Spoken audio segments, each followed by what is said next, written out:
ကျွန်တော်တို့အခုစနစ်ခွဲကြော်လောက်ပေါ့နော်ဒီမြို့တွေကပေါ့ဖန်မြို့တွေကစံမတူမှာကျွန်တော်တို့ထမင်းစားလိုက်တယ်ဝါရီဆွဲလိုက်တယ်ဝါရီဆွဲပြီးတဲ့အချိန်မှာ Grand Valley ကိုကျွန်တော်တို့ခဏနေကြရင် check in ဝင်မယ်ဆိုတော့ Grand Valley ကိုကျွန်တော်တလားကြော်လောက်ဘူကင်လုပ်ရတယ်သူများပြောသလိုပဲဟိုဘယ်လိုပြောမလဲတိုးကုမ္ပဏီတွေနဲ့သူကချိတ်ထားကြတော့တကယ်ဘူကင်ယူရတာအရန်ခက်တယ်ကျွန်တော်နဲ့တော်တော်လေးကိုပြောလိုက်ဆိုလိုက်ရသေးတယ်ဒါပွင့်နေပြောမယ်ဆို Grand Valley ကိုကျွန်တော်တို့စားဖွင့်ကြရကျွန်တော်တဲနေတာပြောမယ်ဆိုရင်ကျွန်တော်ထင်တယ်3-4ကောက်လောက်ရှိပြီဗျဆိုတော့ဒီနေ့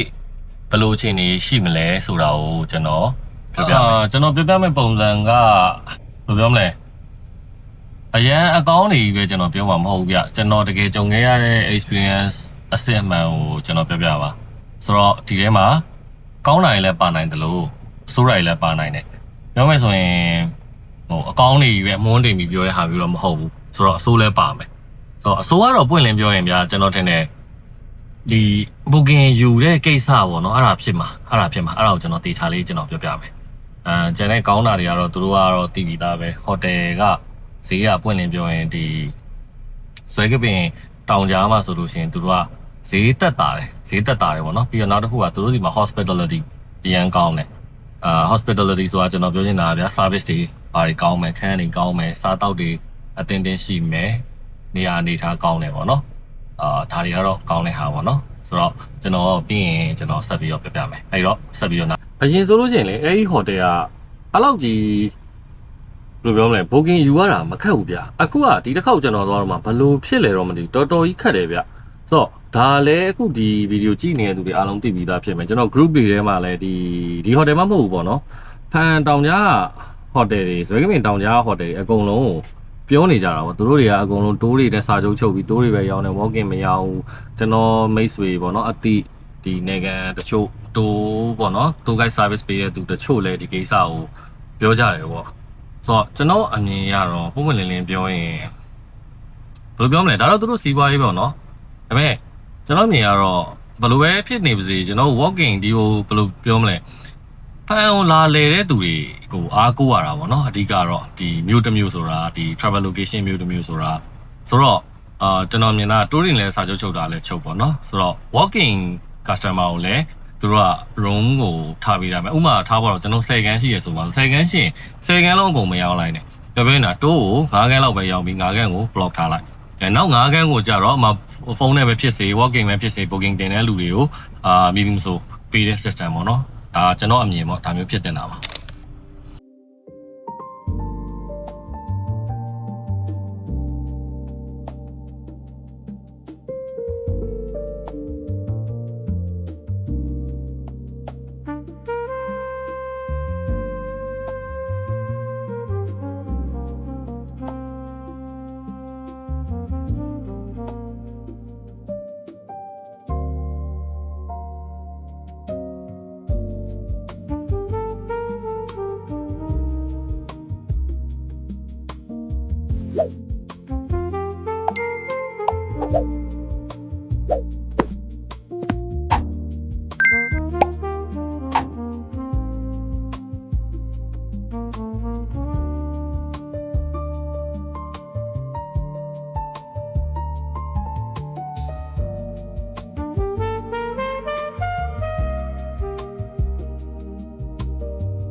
Grand Valley ကိုရောက်ပါပြီ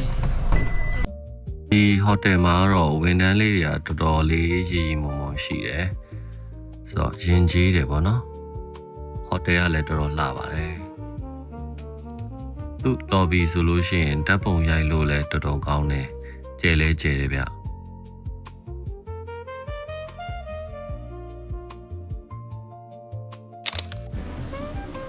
ကောင်းတဲ့တစ်ချက်ကတော့ခုနကလိုဝန်ထမ်းလေးတွေတော်တော်ညီမွန်ဖြစ်တယ်ညီမွန်ရှိရပါတော့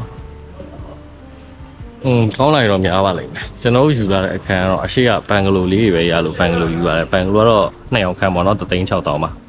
တို့ဟဲ့ကျွန်တော်ဒီတောင်ပေါ့နော်ကျွန်တော်နောက်ကဒီတောင် view နဲ့အခုဒီမှာမြင်ရလားမသိဒီကန်နဲ့ဒီဘက်မှာခုံလေးရှိရဒီခုံလေးနဲ့ထိုင်ပြီးတော့ဓာတ်ပုံရိုက်လို့ရတယ်ဒါတော့ဓာတ်ပုံရိုက်လို့လှတဲ့နေရာကြီးပေါ့နော်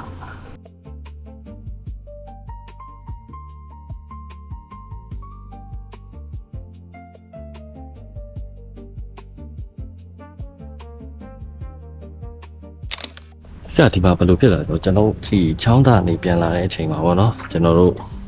ခုနလာပိုင်းတော့ပုံကင်ရဲ့အချိန်မှာသူက6လပိုင်းတရက်နေ့မှာယူပါတဲ့6လပိုင်းတရက်နေ့ရောက်တော့ကျွန်တော်ယူတော့မရတော့ဘူးဆိုတော့အဲ့မှာကျွန်တော်တို့စကားပြောအောင်စကားပြောကျွန်တော်နဲ့လည်းစကားကြီးပြောရတာပေါ့နော်ပြီးတော့ကျွန်တော်မိမဆိတ်လျှော့ပြီးတော့ဒီမှာတေချာကြိုးချောင်းပြောပြီးရှူလိုက်တော့ကျွန်တော်တို့အခန်းနေရလိုက်တယ်ပေါ့နော်ဒါပေမဲ့ခုနလပိုင်းအစမဟုတ်ဘူးခုနလပိုင်းဒုတိယပတ်လောက်မှာကျွန်တော်တို့ရလိုက်တယ်ဗျအဓိကတော့အဲ့ဒီချက်ပေါ့ပြောမယ်ဆိုရင်ညာတိုးတွေကိုပေးတာတော့တကယ်ကကျွန်တော်တို့ walk in ဝင်မဲ့သူတွေဥပမာ joining booking လို့ phone site booking လုပ်တဲ့သူတွေပါဆိုအဆင်မပြေဘူးဆိုတော့အခန်းမြတ်လို့ဒေါသထွက်တာပေါ့နော်ကျွန်တော်ခန်းလေးကအခန်းနံပါတ်106ပေါ့နော်ဒီဘန်ဂလိုခန်းလေးမှာကျွန်တော်ရထားတယ်ဒီမှာဆိုရင်ဒါဟိုမှာမနော်ထီးလေးတွေအပြင်သွားပါညာမဟုတ်ရလို့ရှိရင်စောင်းမှုထီးလေးဝါတော့ပေါ့နော်ကျွန်တော်တို့ဒါပစ္စည်းလေးတွေဆိုဒီမှာထားတာပဲမှာတော့ပဲတော့တော့တခုဒါပို့လို့ထဲဘယ်အကြည့်ကလေးအဲ့ဒါမှာဆိုရင်ဒါပြီးနဲ့ပတ်သက်တဲ့ပစ္စည်းတွေပါမယ်ဒါလေးပါမယ်ဒါပါမယ်ဟင်းသားဒီမှာဆက်ဖြစ်ဒီမှာဗတ်တက်ပါမယ်ဒါကရှေ့ချွေးရနေအောင်နော်ဒီမှာပစ္စည်းတဲလေးနေပါမယ်လမ်းနေပါမယ်နောက်ပါအခန်းကတော့ဒီလောက်ကျရှိမယ်ခန်းကျဘယ်လောက်ရှိမယ်ဆိုတော့ကျင်းတယ်လို့ပြောလို့မရဒီခန်းကျဲရဲပါတယ်တချို့ဟိုတယ်မှာဆိုရေတံမှုအသေးပဲပေးတယ်ဒီမှာအကြီးပေးလာတယ်ဆိုတော့ဒါက selling point တခုတော့မဟုတ်ဘူးဒါပေမဲ့ဒါကျွန်တော်ထည့်ပြောပြတာအဲ့ရပါကြီးလေခေါ်ဒါမီးအိမ်ငါများတော့ကြလိုက်တော့ကွာမီးအိမ်ပြီးရင်ဒီအရှိမလူဖယ်ကုန်လေးလေးပါတယ်โอเคညနေရှိုင်းလိုက်ရှင်ဒီမှာတောင် view ကိုတွေ့ရ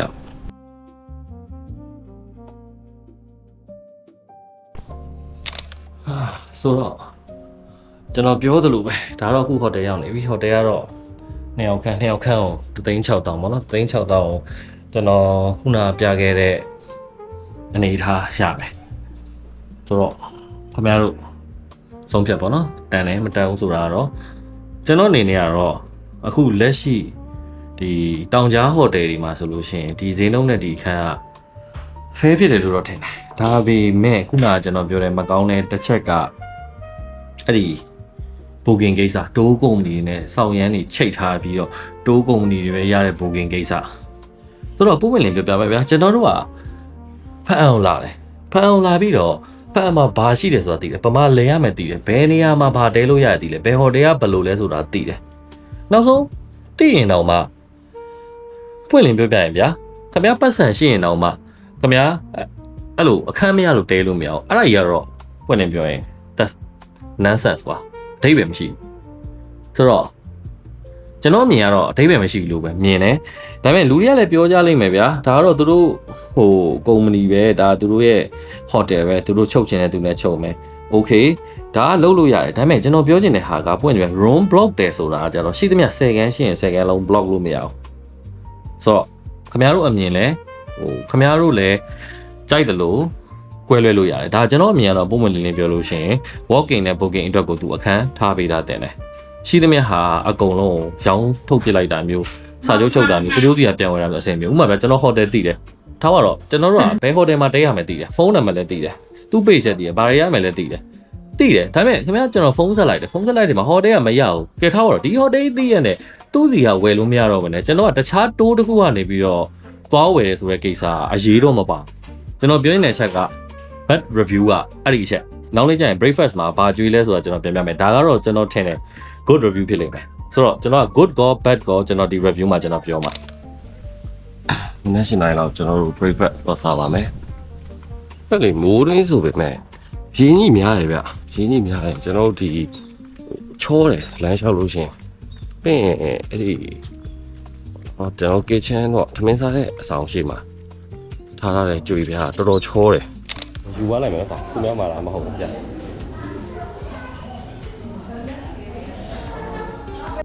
စားတော့ကတော့ထွေထူးပြောစရာမရှိပါဘူးပါနေကြဟာတွေပါမယ်ဒီလက်ဖေးကော်ဖီပေါ့နော်ပြီးပါလို့ရှင်ပါမိုမီကင်တွေပါမယ်ဒီမှာဆိုရင်မိုင်လိုထုတ်လေးတွေအစပေးရတယ်ဗျသူ့ရဲ့အရသာလည်းမစိုးပါဘူးသူပွင့်နေပြောရင်ပေးရတဲ့ဈေးနဲ့တော့ဒီလောက်ရတာမစိုးပါဘူးအမေတွေလည်း3-5မျိုးပါတယ်ဗျဒီဖွဲ့ကတော့ကျွန်တော်နဲ့အတူတူလာခဲ့တဲ့အဖွဲပါ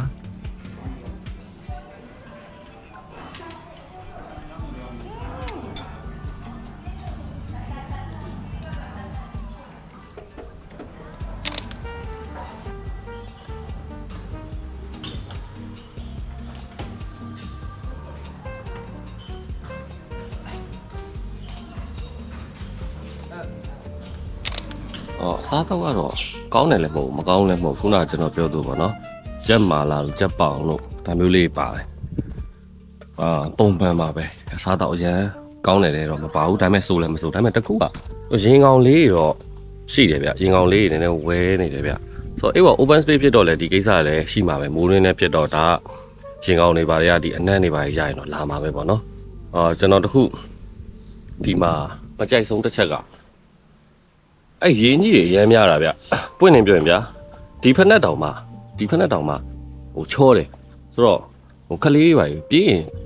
ချော်လဲမှာကျင်းသေးတယ်ဘာဖြစ်လို့ကျွန်တော်ထိန်းလျှောက်တာတော့မှတော်တော်ချောတယ်ဗျအဲ့ရင်းကြီးလေးတွေရှိမယ်ပေခုနကျွန်တော်ဗျာပလက်ကောင်းလို့ဟာအဲ့ပလက်ကောင်းတွေကကျတော့ပွင့်နေပြောရင်ကိတ်ထိုးရတယ်မသိပဲနဲ့ခလေးတယောက်ကကင်လိုက်ရင်အဲ့ဒါ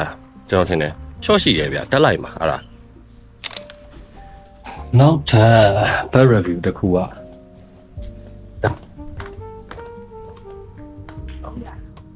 ဒီမှာလေးဒါလေးဆိုသိချင်မလို့ထားအောင်ကျွန်တော်မြင်တော့တဲမှာအဲ့လိုပေါ့ခုဒီခန်းဒီမှာဈေးကြီးဆုံးခန်းတယ်လေပြည့်တယ်မကြီးဟာလဲထားတဲ့ဟာတွေတွေ့လားအဲ့တိုင်းထားလာတာဒါကတောင်းမဟုတ်ဘူးเนาะဟိုဘက်အခန်းမှာမရှိဘူး